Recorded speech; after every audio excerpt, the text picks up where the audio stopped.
Hello everybody, and welcome back to Trilby's Notes. This is a re-recording. I did this before, I didn't like the way the sound turned out, so I'm gonna do it again. And so let's end this. The pain, the surprise, and my exhaustion went together to cause immediate unconsciousness.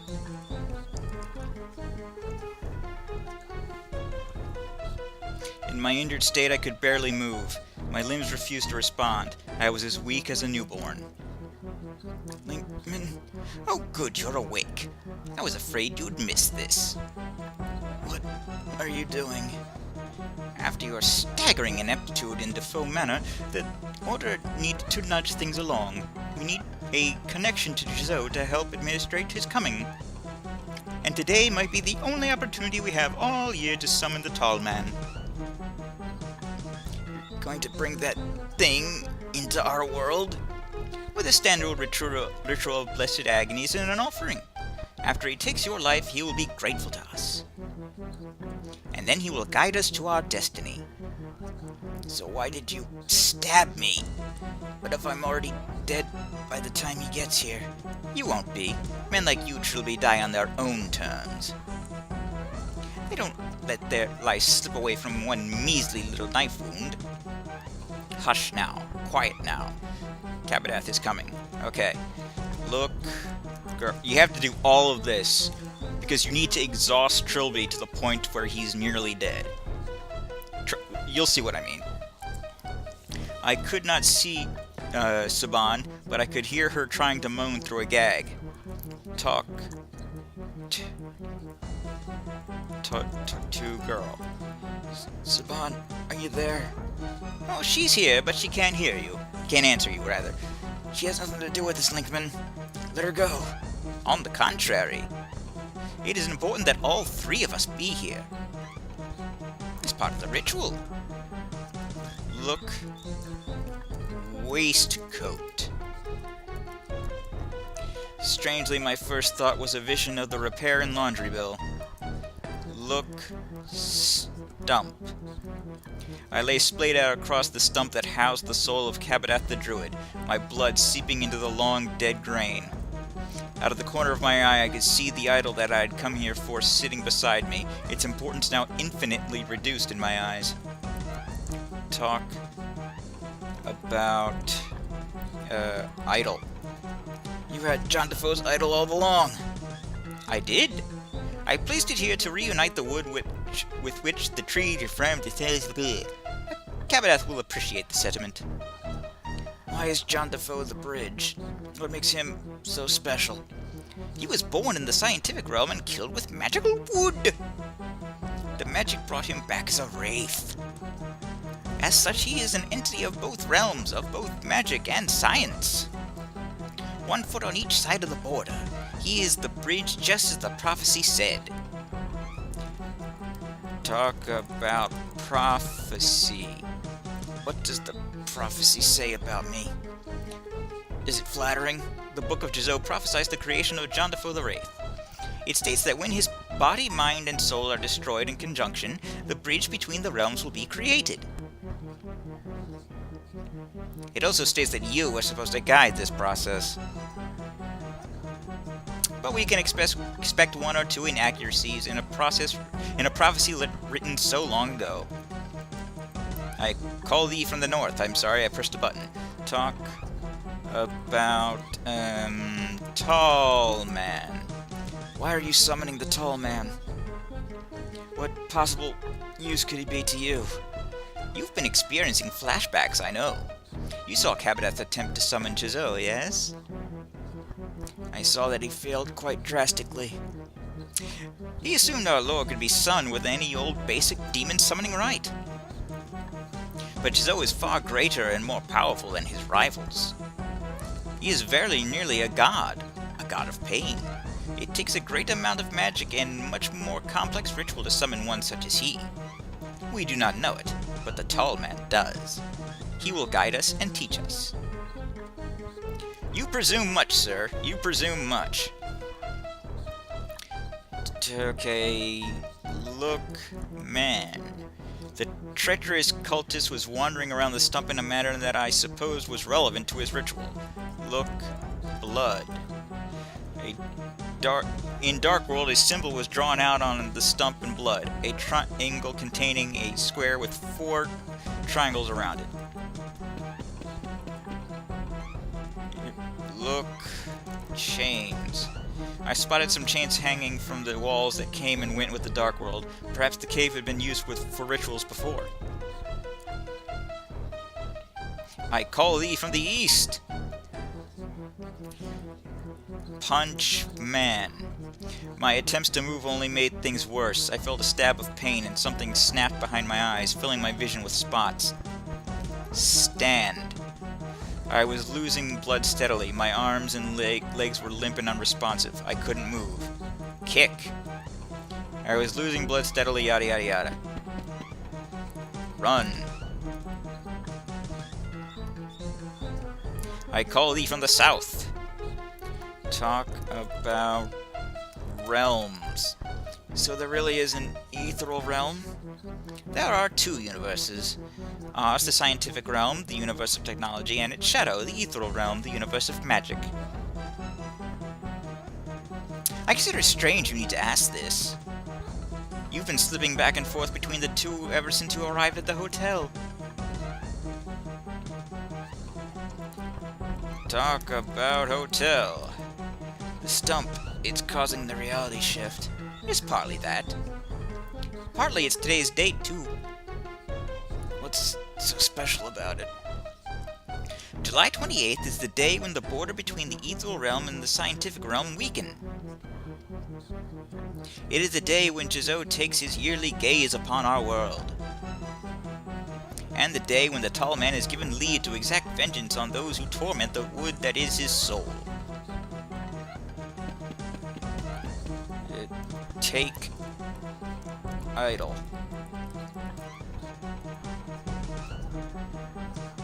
I call thee from the west. Stand. Talk about west. The pain was now replaced with an ice-cold numbness that was spreading fast. The room was swimming before my eyes. Talk about waistcoat.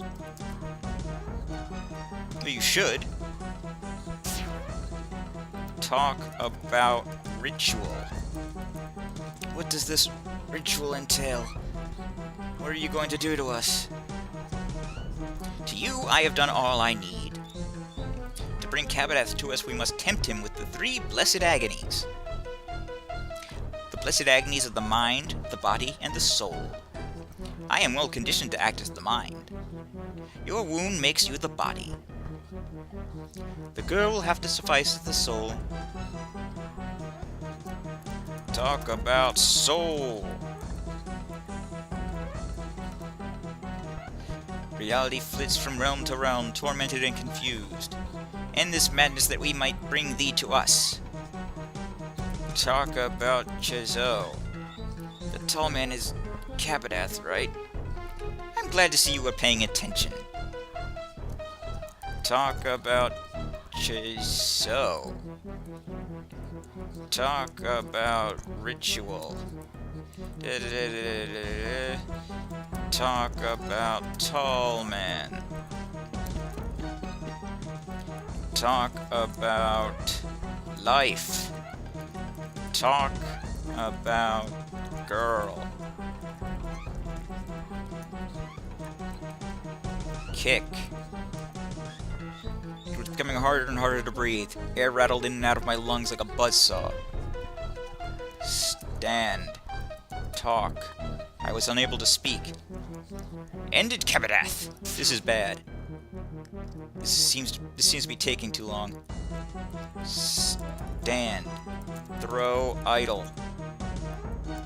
Throw up. I couldn't do that just then.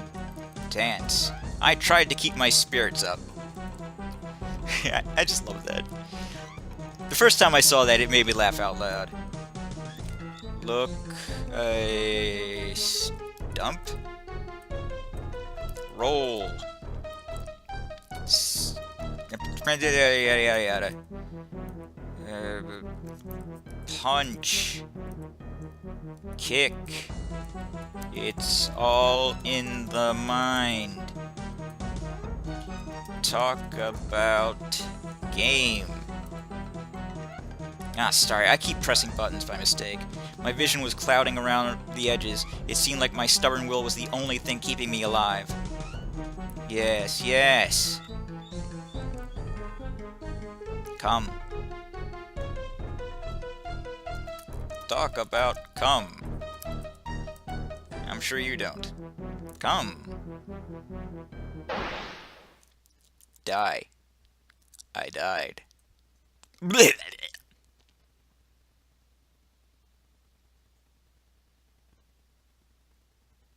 What? He's dead? No, that's not possible. Master? Master, please, no. No. Ow!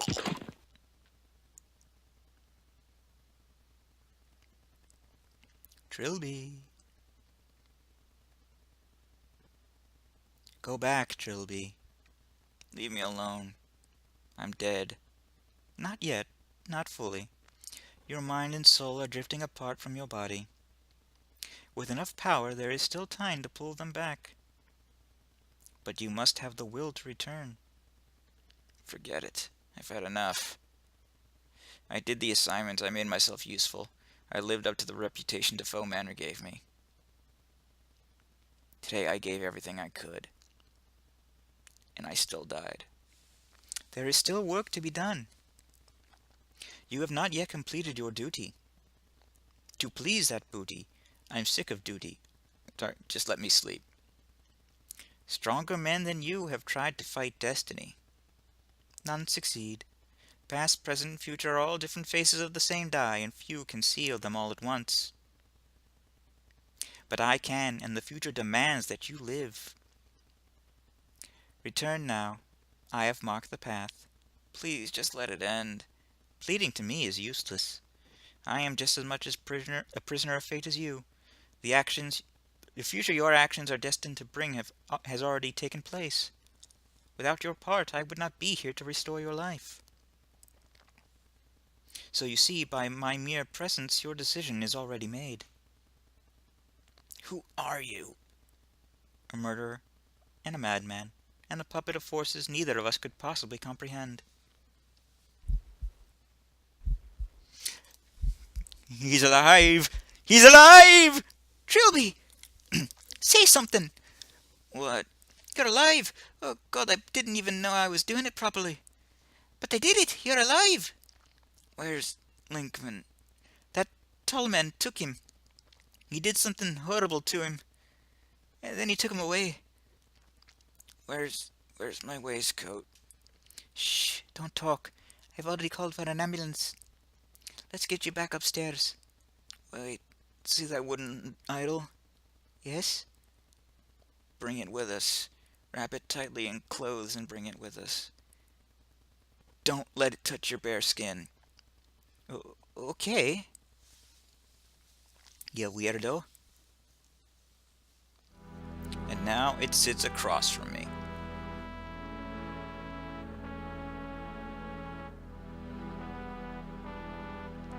I'm always afraid to push a button in case I accidentally skip dialogue. The reality shift had cleared up and we were free to leave. An STP cleanup crew arrived with the ambulance. No trace of a bed or the hotel staff was found. Officially, they've been classified as unexplained disappearances. Lakeman and the tall man seem to have also vanished, which does not surprise me in the least. Saban signed the Official Secrets Act, and last I heard is staying with her parents to recuperate. What does that mean, Official Secrets Act? Is she part of the STP now? Which just leaves me to write up my notes with the idol that haunts my dreams gazing at me from across my desk. I was dead. I can't pretend I wasn't. No amount of CPR could have brought me back from where I was. So who did? The man in red? Who was he if not an insane hallucination and brain death? Unimportant. I am alive and that's all that matters. Just that and the destiny of this wretched statuette that I am apparently fated to carry out. Every instinct in my being wants to burn it to ashes and grind them into the dirt, but I do not.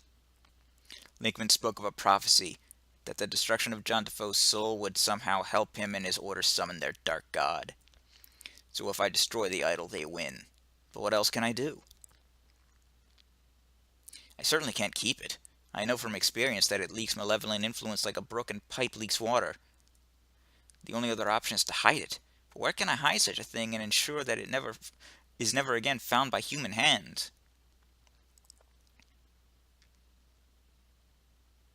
I shall have to think about this. Trilby, July 29th, 1997.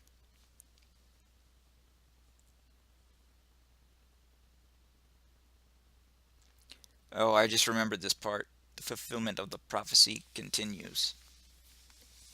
The ritual for summoning Jizo will go ahead.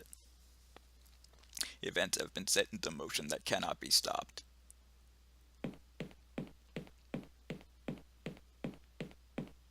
We have the blood of the guide. Now we must wait. Wait and prepare.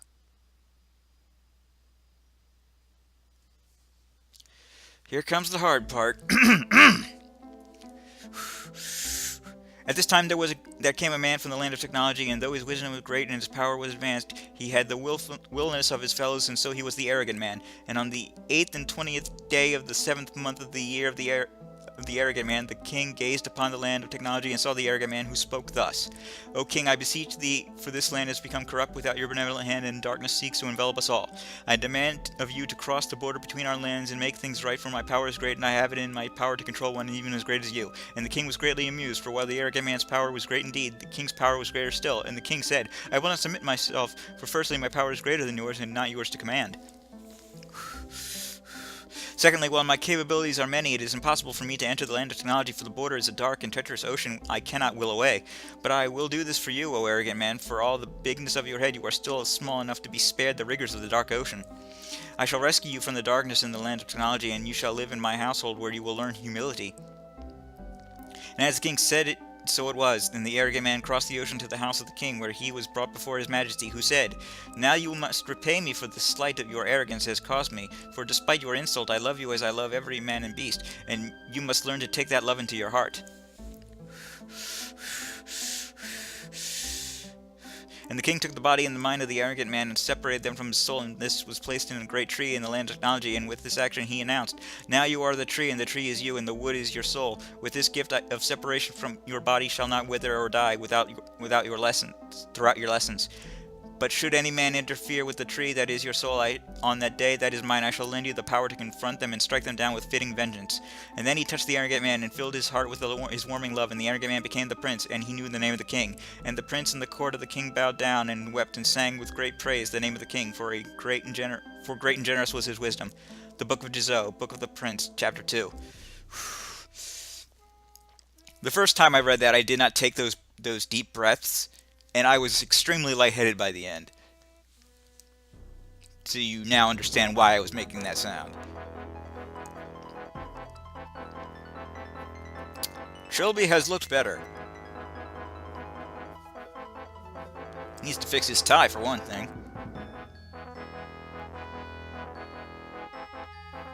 Ah, poor Abed. I knew him, Horatio. A man of infinite jest. Then he lost his head.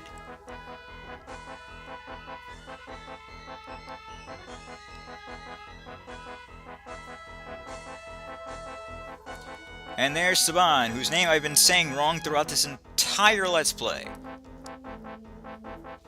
I might even be saying it wrong now. I just know it's not Sibohane.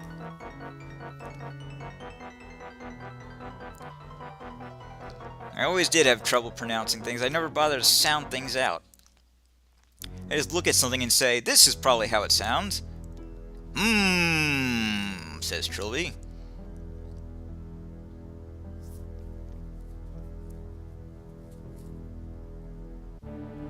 And that was Trilby's notes. Next up, 6 Days of Sacrifice, which I have already completed.